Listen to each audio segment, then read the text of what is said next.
Hey guys, I'm Pixel Dan, and this is a review of the Mattel Batman Classic TV series, Batman and Robin 2-pack. Holy high-rise, Batman!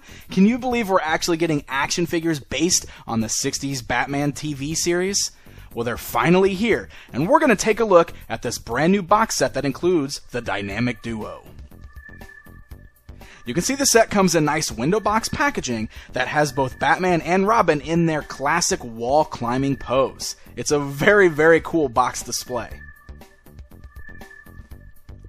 Both sides of the box have that really great animated looks of both Batman and Robin running towards the screen that we saw from the opening of the old TV series.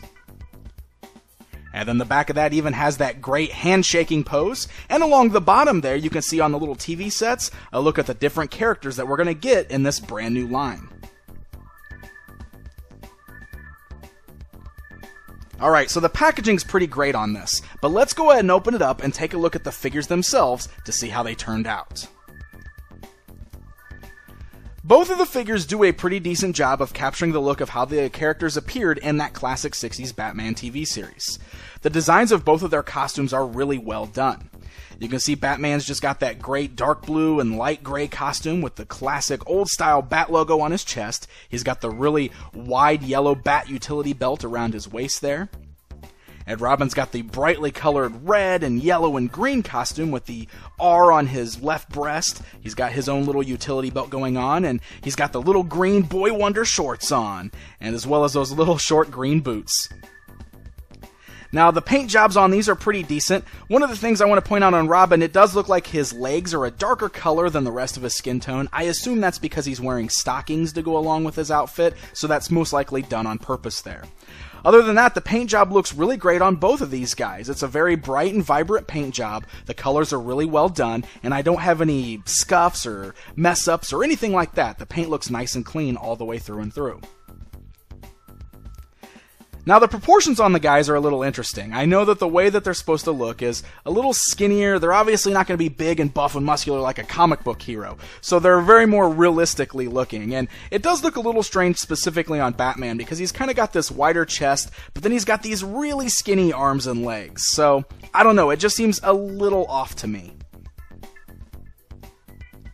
The head sculpts on both characters are pretty good. They are decent likenesses to a young Burt Ward and Adam West, but the sculpts are very soft, not unlike what we've seen with Mattel's Movie Masters line. They definitely aren't perfect, but they're not bad either. Now we need to talk about the capes. Honestly, the capes are my least favorite part of these figures, and let me explain to you why.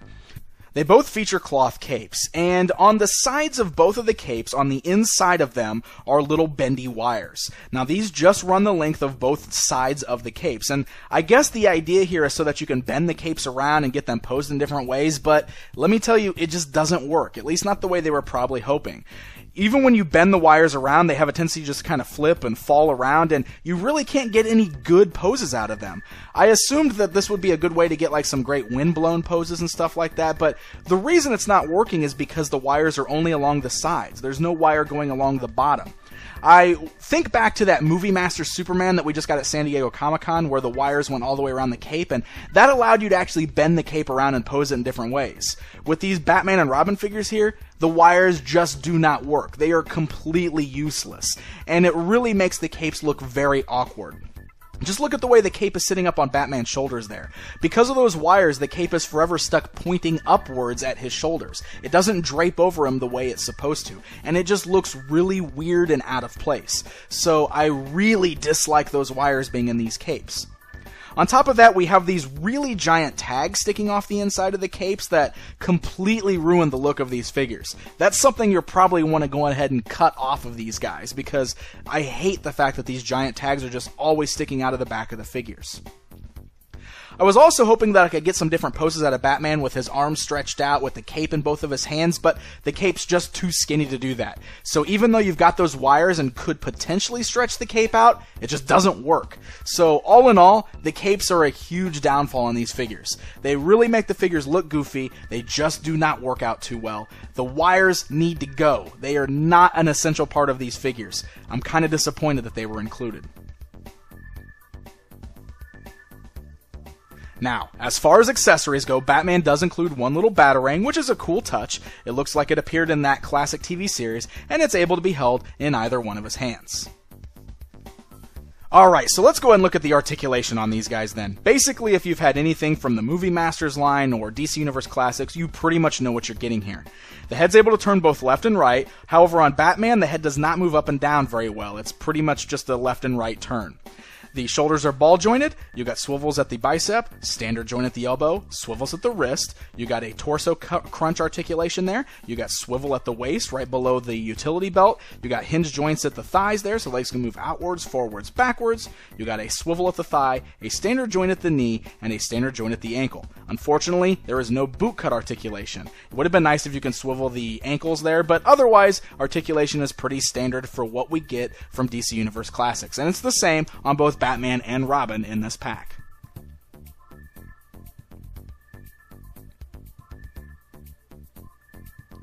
Now the last bit that's included in this box is actually the best thing that's included, and that's their display base.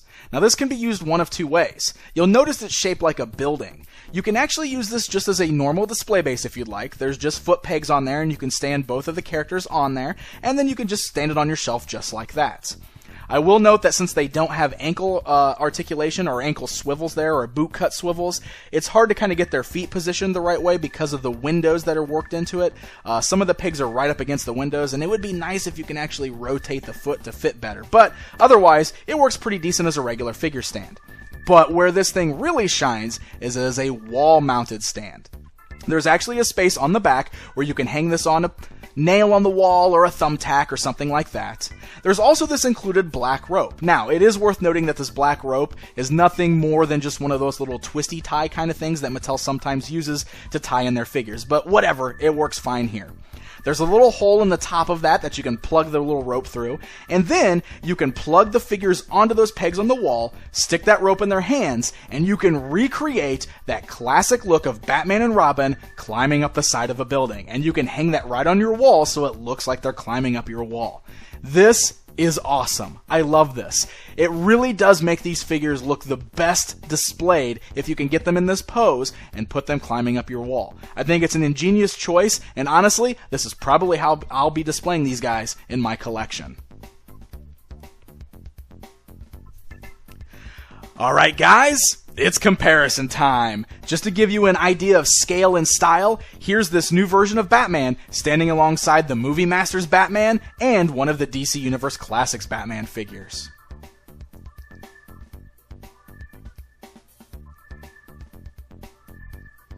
So there you go guys, there's a look at the brand new classic TV series Batman and Robin box set from Mattel. I was pretty excited that we were getting action figures based on that 60s TV series, and while I do like this set overall, especially with that wall-mounted base, I have to reiterate that the capes on these figures are a huge disappointment for me. It just really ruins the overall look of the characters having these goofy capes that don't even work the way they're supposed to work. I really would like to see regular capes put on these guys, similar to what we saw even on the Batusi Batman from San Diego Comic-Con. He just had a normal cape, and it worked fine. I really wish that was the case here. But it's still a nice little set. It's still cool to get the little wall-mounted base, so if you can look past the capes, you might still want to look into picking this up. Plus, the villains coming out, those are the ones I'm most excited for. This should be showing up on store shelves right now, so happy hunting, and until next time.